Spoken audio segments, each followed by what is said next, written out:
Hey friends, have you heard about web fonts? You can use any kind of font on your website.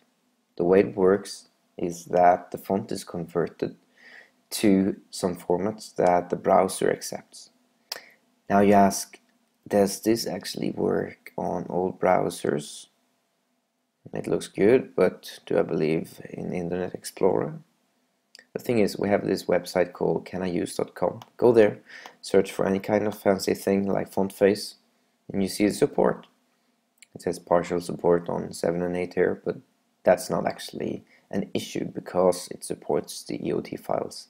Actually, I was told the Internet Explorer 4 was the first browser that supported some kind of custom font embedding. So that's not an issue. Maybe you've seen this before.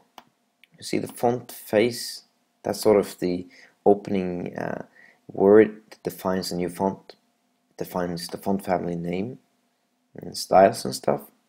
And then there's the URL for the WOFF file.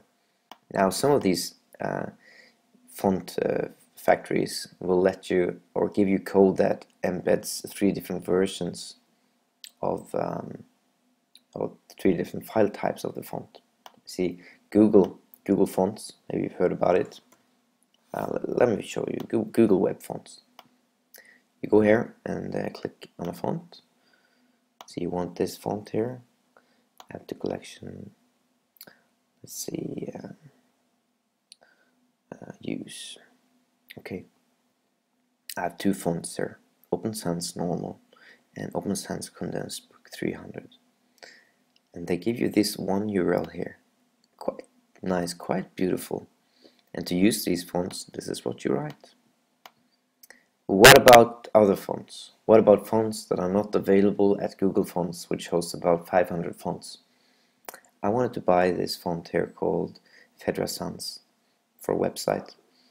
And I was surprised to see they had a web licensing version or web version license that cost only 18 euros per font or per single font. So what I do then, I go to my control panel, my web fonts, I create a new project, I call it Thief, which is my project, and I add the different fonts that I need. I can limit the amounts of glyphs that are embedded because I don't need all millions of them. And define some properties like kerning, define the domains, and I get this code here, which is just a link, just like you saw on Google Web Fonts. It sort of uses this licensing key, which is has been defined for these 2 domains. And here is the CSS code.